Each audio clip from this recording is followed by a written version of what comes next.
Trump bidawîhatina fermî ya Şerê danzdeh rojî di navbera Îran û Îsraîlê de ragihand. Agirbesta tam te.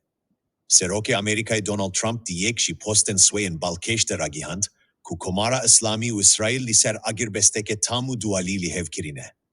Agirbest ve di destpêkê de jî bo danzdeh saetan bi awayekî hevbeş destpêkê û piştre bi fermî bidawîbûna şer be ragihandin. Trump her dualî pîroz kir. Peyman vek bidawîbûna şerê danzdeh rojî binav kir û jî bo aştiya Rojhilata Navîn demeke dîrokî nirsan.